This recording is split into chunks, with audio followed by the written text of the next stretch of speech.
السلام عليكم حبايبي، عاملين ايه؟ يا رب تكونوا بخير. شكرا لكل المشتركين اللي معايا، حبايبي واخواتي على راسي من فوق. فيديو النهارده ان شاء الله تستفادوا منه ويعجبكم ويكون مفيد ليكم باذن الله. يلا بينا نسمي الله ونصلي على رسول الله ونيجي على قوام. يلا نعمل مع بعض الفطير. لو زهقانه من الفطار، لو محتاره في الغدا، لو مش عارفه تعملي عشاء، تعالي اقولك على طريقه حلوه للفطير وسهله. الدقيق بتاعي احط عليه معلقتين من السكر الكبار وكمان رشه صغيره من الملح والميه على حسب ما الدقيق بتاعي يلف معايا او يديني عجين. لاني هقول لكم حاجه، في دقيق بيشرب سوائل، اي كان بقى السوائل دي، سمنه، زيت، سمنه، ميه، خلاص. وفي دقيق على العكس كده، فانا ما بتحكمش في الميه، لا بسيبها كده. هي يعني ايه، يعني مش هقولك مقدار معين للميه عشان ما نخليش المساله تبقى سايله مننا قوي، لان انت ممكن تحطي الدقيق وما يكونش عندك دقيق. فتعملي ايه؟ انا دايما بعمل كيلو دقيق، بسيب شويه، بكب دقيق ربع الكيس مثلا، عشان لا قدر الله لو احتجت الاقي، لان انا ساعات ما بلاقيش حد يجيب لي، فاسيب دول بقى ايه احتياطي. في الاول هتعملي كده لحد بس اما الدنيا تظبط معاكي وتعرفي المقدار بالظبط ايه، او ايدك تاخد على الدقيق والميه مع بعض. انا اهو بحط الميه حبه حبه عشان اعجن معاكم العجين بتاع الدقيق اللي هطلع منه فطير. كل حاجه حلوه. بصوا بقى، هقول لكم نصيحتين اتنين جدا مهمه قوي للفطير. اولا لازم يكون الدقيق حلو. ثانيا والاهم، لازم تخلي العجين ياخد راحته ويرتاح. ثالثا والاهم من الاتنين الاولانيين، هو الخبيز بتاعهم. بمعنى، اول ما بياخد لون الذهبي بتقلبي، بتديله وش تاني او بتشغلي الشوايه. الفطير يا جماعه، دي الفطيره ما بتحمرش في الفرن خالص، لازم تاخد اللون الابيض الذهبي، ما بتغمقش، او ما بتغمق بتعضم معاكي وبتنشف. يبقى النصيحه الاولى، الدقيق نوعه حلو. ثانيا، ريحي العجينه حلو واديها راحتها وعجنيها طبعا كويس. بصوا بقت ملبن معايا اهي، بصوا بقت ناعمه خالص، لحد ما تنعميها زي كانك بتعملي عيش فينو. العجينه بتروح وتيجي كانك بتعملي بيتزا. اهم حاجه العجينه بتاعتك تنعم. ثالثا والاهم، ما تنشفيهاش في الفرن. الفرن تدخل الفطيره على درجه حراره متسخن مسبقا، وكمان او ما ياخد لون ذهبي شقلبهولي على طول. كده هتضمني ان الفطيره ما تكونش معضمه وناشفه، وتكون طريه. واول ما بتطلع بتغطيها بفوطه، يا اما تحطيها على طول تغطيها ما تشمش الهواء. اول ما تشم الهواء خلي بالكوا هتنشف. لازم تتغطى. بعد ما بتبرد تحطيها سخنه، اول ما بتبرد بقى تطلعيها، تحطيها تاكليها، تشيليها في الفريزر زي ما انت عايزه اكلمكم النهارده حبايبي على موضوع مهم قوي، هو ان انا اثق في نفسي.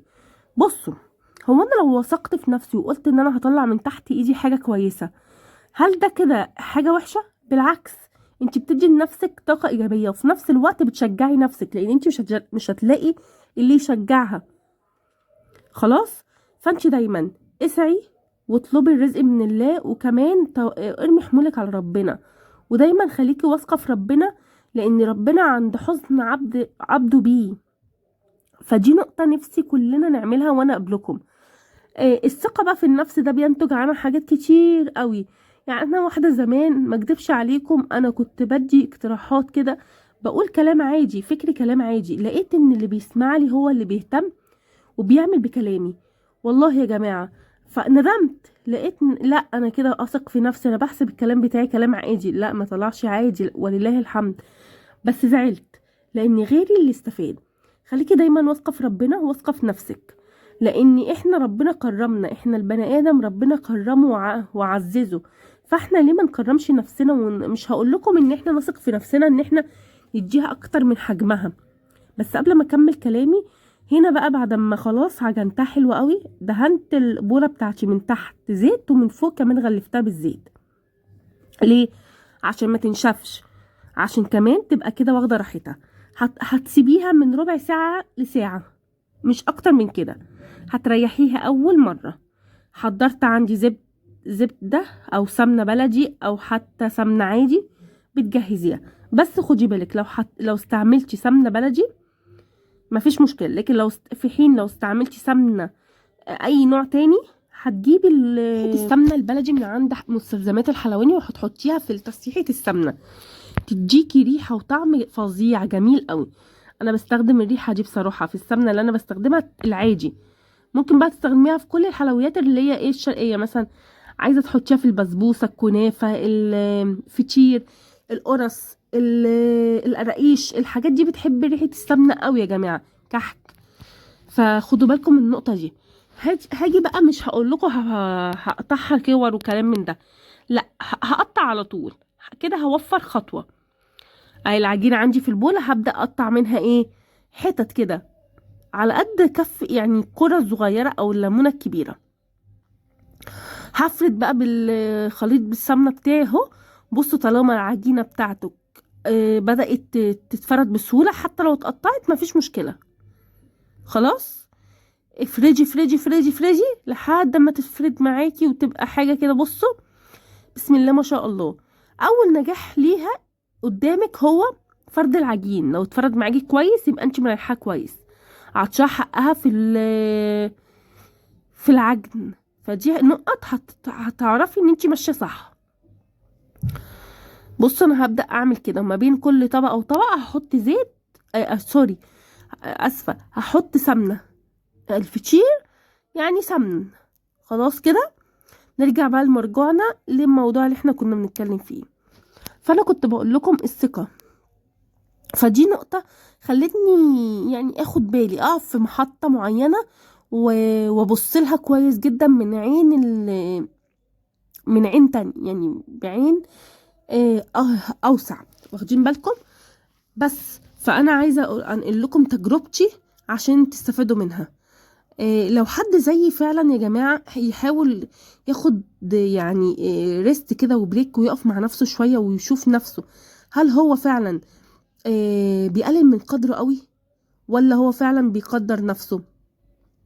بس هي دي النقطة اللي أنا حابة أكلمكم فيها، لأن الثقة في نفسك هتخليكي واثقة إن شاء الله إن شاء الله إن أنت ممكن، أو أي حد فينا واثق في نفسه إن هو إن شاء الله بإذن الله ممكن يبقى حاجة، هيعمل اللي عليه وتقال على ربنا. وده من الإيمان، يخلي بالكم ربنا بيقول لنا اسعوا، وهو بقى إيه هيمشيها لنا إن شاء الله، لأن مفيش حاجة أحسن من تدابير ربنا ونعم بالله. فدي نقطة أنا كنت حابة أكلمكم فيها في كل حاجة بقى ماشية في حياتكم، في شؤون حياتكم العلمية بقى والعملية والحياتية عامة. بس فإن شاء الله حياتنا كلها جميعا تكون في الأحسن إن شاء الله بإذن الله. بصوا أنا اهو بدأت عملت الطبقة الأولى وحطيت عليها فردت واحدة كمان من العجين، وغلفت بالسمنة كده ما بين كل طبقة وطبقة، عشان ده اللي هيديك الورقات بتاعتك والطبقات بتاعتك للفطير. الفطير من الأكل المصري المعروف المشهور، مفيش شخص ما بيحبوش. ينفع يكون فطار غدا عشاء هكذا، يعني ما بيقولش لأ. ينفع في الخروجات، ينفع في البيت، ينفع لما حد يجيلك، ينفع لما تسافري، ينفع لما تطلعي مصيف. بصوا بصراحة تاكليه بقى جنب قشطة، جنب عسل، جنب مربى، جنب جبنة قريش، جنب جبنة حادقة. بصوا بصراحة أكلة تحفة تحفة تحفة. زهقنا من الأكل من الطبيخ، اعملي لك فطيرتين انت والعيال. زهقتي من الأكل اللي بتقفيله كتير في المطبخ، اعملي الأكلة دي مش هتقولك لأ. عزمة صحابك، عزمة اخواتك، اعمليها. يعني انا كان عندي مثلا عزومة فروحنا عاملين فطير، قلنا تغيير، مش كل مرة مثلا مش ان احنا نتجمع لازم نكلف نفسنا ما نعمل فطير. ايه المشكلة؟ هو احنا عشان نتجمع يا جماعة لازم نروح نكلف نفسنا 500 700 800 جنيه؟ لا. طب ما احنا كده مش هنتجمع كتير، وحتى لو اتجمعنا هتجمع في كل فترة كبيرة. اقلل الامكانيات يا جماعه. ينفع نساعد نفسنا، نحاول ازاي نساعد نفسنا، ونحاول زي الناس اللي هي بتحاول يعني بصوا بتستنى الفرحه. الفرحة حلوة قوي يا جماعة، يعني نحاول نفرح نفسنا بأقل حاجة. احنا بجد في زمن دلوقتي كل حاجة بقت سهلة، كل حاجة بقت ما بقتش غالية زي الأول. الفرحة زمان كانت غالية، اللبس اللي كنا بنجيبه لنفسنا الجديد ده بيبقى غالي علينا، بيبقى غالي علينا. دلوقتي كل حاجة بقت رخيصة، مش رخيصة في تمنها، بالعكس بقت رخيصة في تمنها، بس رخيصة في إحساسنا بيها، في حلاوتها علينا. احنا بجد في حين دلوقتي ان احنا نسعد نفسنا بأقل شيء، نرجع الحاجات القديمة دي زي زمان. بص انا كده جيت اطبق الفطيرة، حطيت طبقة سمنة كده، ما بين كل حتة انا بطبقها بحط سمنة بس، ولفتها اهي وبرمتها من تحت لحد ما كونتها كورة. هجيب بقى صينية وهحطها فيها. يلا نعمل واحدة كمان. انا هعمل بقى الكمية بتاعتي اللي انا عملتها قدام حضراتكم دي على فطيرتين 2. اهم حاجة افرجي الفطير من الاطراف، كل ما تفرجيه من النص هيتقطع منك، وحتى لو اتقطع مفيش مشكلة، بس انا بقولك على الفرد الصح. افرجي من الاطراف، ما توسعيش قوي في النص، فردك يبقى من الطرف اكتر. بصوا اهو، رايح جاي رايح جاي رايح جاي، وكده كده القطعات دي مش بتبان في الخبيز اصلا، ما فيهاش اي مشكلة، عادي يعني. اهو اهو. بصوا بقى، انا عن نفسي كده كل الاسر ترجع زي الاول، حبوا بعض، إيه يعني نتجمع. التجمعات دي بقت قليلة، ولما بنتجمع بنخاف يحصل حاجة من كتر ما هو احنا خلاص بقينا على الحال ده، إيه، مستغربينه، واخدين بالكم؟ فبلاش يا جماعة، بلاش. مش عارفة يعني، احنا كل ما الدنيا بتتقدم تتقدم تتقدم بينا، وكل ما يبقى فيه تقدم في التكنولوجيا ومش عارفة ايه، التليفونات، وكلنا نمسك تليفونات وقاعدين على النت ومش عارفة ايه، مفيش مشكلة، بس ما يبقاش طول النهار، ما يبقاش مخلينا مش عارفين ندير نفسنا قبل ما ندير اللي حوالينا، ما يبقاش عارفين نستغل اليوم ونستفاد منه، ننام واحنا ضميرنا مرتاح، نقضي اليوم كله في النت، يا اما بنكلم حد في التليفون، يا اما بنجيب حاجة من الشارع، بس مفيش اي حاجة بنعملها مفيدة. الاجازة جت وراحت وهو، ولا عملنا حاجة ولا انجزنا حاجة. فبس انا بلاقي ناس والله العظيم عارفة ازاي تستغل كل اوقاتها، في الشتاء، في الصيف، في المدارس، في الاجازة. بجد والله ما تنسوش ربنا يا جماعة، بجد خليكوا دايما كده فاكرينه، ربنا غالي ويستحق مننا حاجات كتير قوي قوي قوي قوي.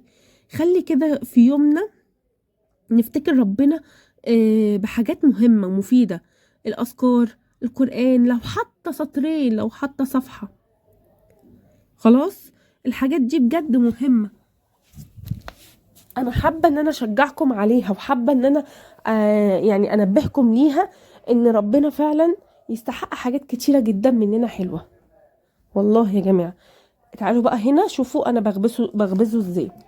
انا بجيب صاجين قد بعض او صينيتين زي بعض، واحطهم واسخنها على البوتاجاز، يا اما البوتاجاز يا اما تحطيها لي في الفرن العادي، بس عينك عليها، اتعاملي معاها معامله الجلاش، تاخد لون دهبي فاتح وتطلعيه. هنا بقى معايا في البوله دي جبنه قريش وجبنه مش كده، هحط الاتنين على بعض وهجيب عليهم طحينه وهعملهم كده زي خليط، وهبدا ادمجهم في بعض. ده كده كطبق جانبي للفطير.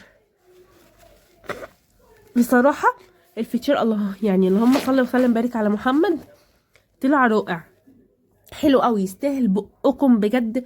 اللي ربنا يخليكم ليا، وما تحرمش ابدا منكم ولا من تعليقاتكم الجميلة ولا كل التشجيعات اللي انتوا بتدوهاني، كلامكم الحلو بجد بيأثر فيا والله. ببقى كل تعليق بشوفه ببعت له قلب، ببقى نفسي يعني اشوفه واقعد معاه واقعد معاه واشكره بجد. تعليقاتكم ربنا يخليكم يا رب ويبارك لكم ولكم بالمثل، وكل واحد بيكتب لي كلمة حلوة حتى لو بعت لي قلب، يا رب يجبر بخاطركم ويديكم اللي بتتمنوه زيادة. يعني يا سلام على اللي بيجبر يعني خاطر اي حد، ويا سلام بقى لو ما تعرفهوش، ده كده كرم اخلاق منكم جدا. يا رب دايما معايا، ويا رب دايما سند لبعض ان شاء الله. بصوا بقى، انا هنا خلصت كده وببدأ اقلب كل ده ورا بعضه عشان مفيش وقت. انا ببقى عايزه ادخل المطبخ واطلع اجري تاني وما اضحكش عليكم، الجو فعلا في الحر فظيع وحر جدا. انا ببقى عايزه اخلص وامشي بسرعه، يعني مش قادره اقعد كتير. انا بحس ان انا بجيب بجد. هنا بقى هحط الطحينه اهي. الطحينه دي خام وتقيله جدا جدا جدا.